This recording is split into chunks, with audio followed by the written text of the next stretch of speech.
ఈరోజు మనం మైబాద్ జిల్లాకి సముద్రం మండలం కుమిటిపల్లి అనే గ్రామానికి రావడం జరిగింది. మనతో ఎంపీటీసీ గారైన గంగమ్మ స్వామి గారు మనతో ఉన్నారు. నమస్తే స్వామి. మేడం బాగున్నాను, మీరు బాగున్నారా? ఇప్పుడు మాది కోమటిపల్లి గ్రామము. మా మేడం ఎంపీటీసీ రామావతు గంగమ్మ, నా పేరు స్వామి నాయకు. ఇక ఉమ్మడిగా కోమటిపల్లి గ్రామము, పాతండ, తారసింగ్ తండ 3 గ్రామాల పార్టీ ఎంపీటీసీగా గతంలో మనం కాంగ్రెస్లో నిలబడ్డాము. కానీ టీఆర్ ప్రభుత్వంలో ఉన్నప్పుడు కూడా మాకు ఏకదాడిగా మంచిగా ఓట్లతో మంచిగా 300 ఓట్లు 360 ఓట్లతో కూడా మెజార్టీ గెలిచినాము.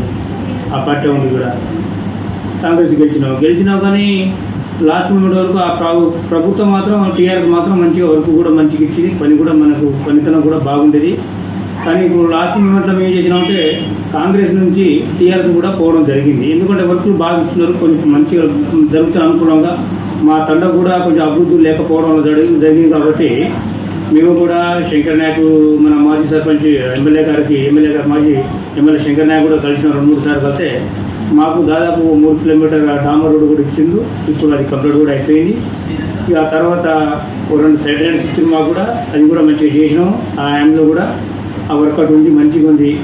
ఇప్పుడున్న ప్రభుత్వం అయితే మాత్రం మేడం ఇప్పుడు ఆ రైతు బంధు లేదు, రైతు భరోసా లేదు, సరిగా రైతు రుణాలు మాఫీ లేదు. అదేంతో ఆడలు మహిళలు పాపం వాళ్ళకి 25 చెప్పమన్నా ఇంట్లో అది కూడా లేదు. చెప్పండి ఏం చేసినా అది ఎంత కరెక్ట్ లేదు. గత 5 సంవత్సరాలు మీ గ్రామానికి ఎలాంటి అభివృద్ధి కార్యక్రమాలు మీరు చేపట్టారు? ఇప్పుడు గతంలో మా ఊరికి గ్రామంలో గ్రామ పంచాయతీగా కూడా మంచిగా అనుకూలంగా కూడా అయింది. ఆ సైడ్ లైన్స్ అయినాయి, రోడ్లు కూడా సీసీ రోడ్లు బాగా అయినాయి, మంచిగా అయినాయి. తండకు గల్లీ కూడా మంచిగా అయినాయి, అని లైట్లు కూడా అయినాయి మంచిగా. మంచి బ్రహ్మణగా కొంచెం ఒక స్కూల్ భవనం కూడా కట్టించారు. అదంతా కొంచెం అనుకూలంగా ఉంది. ప్రభుత్వం అయితే మంచిగా ఉంది మేడం. ఇప్పుడు ఇది 1.5 సంవత్సరం అవుతుంది. ఇప్పుడు సర్పంచ్ ఎంపీటీసీలు లేదు, ఏది లేదు ఏదంటే ఇంకా జరుపుడు ఏదో ఆంజనేయ పెళ్లి రేపు అన్నట్టు, హనుమాన్ పెళ్లి అన్నట్టు, ఇంకా రేపు అన్నట్టుగా కట్టినది దాటుడు పోతుంది. ఇదంతా ఏదో గందరగోళం ఉన్నట్టున్నది. ఇదంతా అది ఏమవుతుందో ఆ పబ్లిక్ మొత్తం మొబ్బట్టుడు అవుతుంది, గట్టిగా జరుగుతుంది కదా. ఓకే సార్, మీ గ్రామంలో ఎలాంటి సమస్యలు ఉన్నాయి?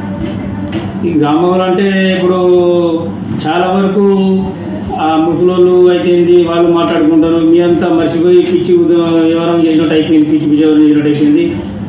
మేమంతా ఏదో మేమే ఏదో ఇప్పుడు కంటికి కట్టె పులుతులు పొడుచుకున్నట్టు అయినట్టుగా మాట్లాడుకుంటారు. ఎక్కడ చూసినా కానీ ఎక్కడ చూసినా గుంపు కూలీలు అయిపోయింది, వీళ్ళైతే వాళ్ళైతే. ఎందుకంటే వీళ్ళకు చేసే విధానం కూడా కొంచెం కరెక్ట్ కూడా లేదు. అదంతా సర్వే చేసి అప్పట్లో 6 దాటింది, ఇదంతా సర్వే చేసి ఇది జరుగుతుంది. ఇదంతా ఇంద్రామైన్లు అంటారు.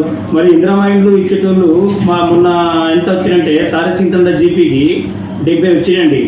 70 ఇంటికి ఒక ఇంటికి ప్లస్ ఇంటూ కొడితే 5 లక్షల బట్టి కొడితే 3,50,00,000 అవుతుంది. కానీ అదే విలేజ్, చిన్న విలేజ్లో సుమారు ఒక 100 ఉంటాయి కావచ్చు. ఏంటిది క్రాప్ లోన్లు.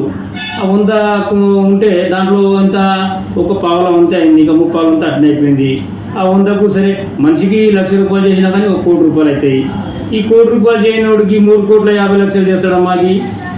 ఈ ఇల్లు వస్తే నీ గ్యారంటీ ఉన్నాయమ్మా. ఎంత పబ్లిక్ కూడా అర్థమవుతుంది. ఇక ఎంత కానీ ఎంత రావు, అంత మళ్ళీ అంత సెటిల్మెంటు అదంతా ఇది కాదంటారు. అది కూడా మళ్ళీ ఒక ఇంట్లోనే 2 పేర్లు వచ్చినాయి. ఆ 2 ఎవరు వేసిరో ఏం వేసిరో అది కూడా కరెక్ట్ తెలియదు. ఆ కట్టరాళ్ళకు ఆ డబ్బులు లేని వాళ్ళకే పాపం వచ్చినాయి. మంచి వచ్చింది కూడా బీదోళ్ళకు మంచిగా ఇస్తలేదు. మంచి బీదోళ్ళకి ఇచ్చినాయి. మాకు ఉన్నోళ్ళకి ఏ కాంటలేము, బీదోళ్ళకు చూసి ఇస్తేనే బాగుంటుంది. కానీ ఒక ఉన్నోనికే 2 ఇల్లు రావడం కూడా జరిగింది. అవి కూడా పాజిటివ్గా అవి రావని కరెక్ట్ అని ఏం లేదు. ప్రాబ్లం వస్తాయా కావా అని కూడా ఎవరికేం తెలియదు. ఇక వచ్చింది సరిగా అనిపించింది. మన 2 నెలల నుంచి వచ్చినారు. ఇప్పుడు మళ్ళీ ఏం లేదు, సపోర్ట్ లేదు. అంతా గందరగోళం ఉంది మేడం. మీకు ఓటు వేసి గెలిపించిన మీ గ్రామ ప్రజలకు మీరు ఏమైనా చెప్పాలనుకుంటున్నారా? అందరికీ మా ఓటు వచ్చిన ఓటర్లకు అందరికీ ధన్యవాదాలు చెప్పాలనుకుంటున్నాను మేడం. వాళ్ళందరూ కలిసి మాకు ఓటేసి మరి భారీ మెజార్టీ అప్పుడు గెలిపించారు. ఇప్పుడు కూడా మాతోనే ఉంటున్న వాళ్ళు. మనం ఎట్లా ఉంటే ఆ పద్ధతిగా కూడా వాళ్ళు ఉంటున్నారు. పర్వాలేదు. వాళ్ళంతా మా అంతా ఓటర్లకు, మా అమ్మలకు, మా అక్కలకు, మా అన్నలకు, తాతయ్యలకు అందరికీ నా యొక్క ఉదయపూర్వక అందరూ నమస్కారం, ధన్యవాదాలు చెప్తున్నాను మేడం. ఓకే సార్, మరి రాబోయే ఎలక్షన్స్లో మళ్ళీ నిల్చోవాలని అనుకుంటున్నారా? మేడం మళ్ళీ వచ్చే ఎలక్షన్లో కూడా మళ్ళీ నేను సర్పంచ్గా పోటీ చేయాలనుకుంటున్నాను మేడం. కంపల్సరీగా అది కంపల్సరీ 100% మాతోనే జనాలు ఉంటారు, జనాలతో మేము ఉంటాము, మాతో వాళ్ళు ఉంటారు. కాబట్టి వాళ్ళు కూడా మళ్ళీ ఈసారి కూడా మనం, ఎందుకంటే వాళ్ళు మంచిగా తండ్రులు కూడా అనుకూలంగా ఉన్నారు, నువ్వైతేనే కరెక్ట్గా ఉంటావు అని చెప్పేసి కూడా వాళ్ళు చాలా అనుకూలంగా ఉన్నారు మన వాళ్ళు. ఇది కరెక్ట్ మేడం. ఓకే సార్, మా ఛానల్ ద్వారా ఇంకా మీరు మా ఛానల్ ద్వారా ఆఖరిగా ఇంకెవరికి మనం చెప్పాలనుకుంటున్నారా? మాకు ఈ ఛానల్ నుంచి మీరు సరే వచ్చినారు కాబట్టి మాకంతా అనుకూలంగా ఉన్నాం కాబట్టి మా మాజీ సర్పంచ్ మన ఈ సర్పంచి బాలునాయకు, మళ్ళీ పోతే యాకన్న, సపాటి శంకర్, ఈ ముగ్గురు సర్పంచ్, నేను ఎంపీటీసీ కాబట్టి మీ అందరం కలిసి కూడా మనం ఒక బాణోతు శంకర్ నాయక్ ఎమ్మెల్యే మాజీ ఆయనకు ధన్యవాదాలు చెప్పాలనుకుంటూ, ఆయనతో తోడుగా మేము ఎప్పటికి ఉంటాం, ఆయన మా తోడుగా ఉంటాడు కాబట్టి ఆయనగా మా ఉదయపూర్వక నమస్కారం చెప్పాలని కోరుకుంటున్నాం madam. Okay sir, thank you. So ఇదండి టుడే ఇంటర్వ్యూ.